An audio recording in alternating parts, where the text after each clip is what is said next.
A delegation representing ethnic Armenians of breakaway Nagorno-Karabakh have held talks in Yevlakh on integrating the region as part of a ceasefire agreement. The president of Azerbaijan says his forces have taken control over the disputed Nagorno-Karabakh region following a two-day military operation there. Well, here are the latest pictures of the talks being held between Armenian separatists and officials from Azerbaijan. Our South Caucasus correspondent Reyhan Dimitri has the story. Just before coming on air, I saw a footage that was posted by a local journalist in Stepanakert, that's the regional capital of Nagorno-Karabakh, Marut Vanyan. And in that short video, you can clearly hear gunfire. It is not clear who is shooting, but also some unconfirmed reports from the Armenian social media Telegram channels saying that Azerbaijani forces are moving towards the regional capital, Stepanakert. That same journalist described the scenes at the hospital this morning. He simply said that the situation was horrible.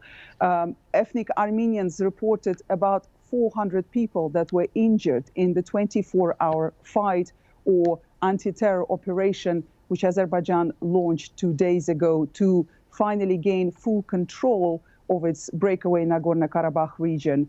And also, according to the Armenian sources, about 200 people were killed, including civilians.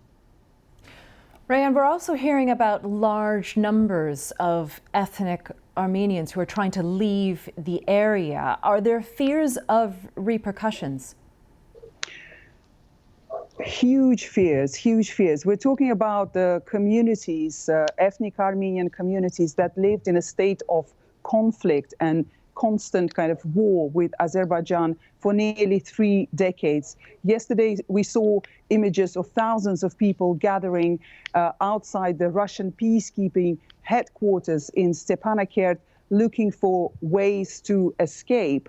But so far, there have not been any talks about a humanitarian corridor for these people to flee their homes. Today at the talks in Yevlakh, we know that Azerbaijan will present its plan for reintegration of ethnic Armenians into Azerbaijan, while the Armenian side will be looking for guarantees of safety and security for its population. Just Reyhan, before you go, I wonder if you can reflect on the role of Russia, who's mediating the talks. Are they neutral in all of this? Well, last night there was massive protest in the Armenian capital, Yerevan, outside the Russian embassy. There's a lot of anger that is being fueled now towards Russia. Armenians feel that Russia has betrayed them because 3 years ago, when Russia helped to sign a ceasefire agreement, mediate ceasefire agreement between Armenia and Azerbaijan when they fought a full-scale war over Nagorno-Karabakh, Russian peacekeepers were stationed in that enclave precisely to guarantee safety and security of ethnic Armenians. But what we're seeing now for Armenians, they just feel extremely betrayed by Russia. But Russia, of course, helped to mediate ceasefire that was reached yesterday and is now taking part in the talks that are happening in Yevlakh.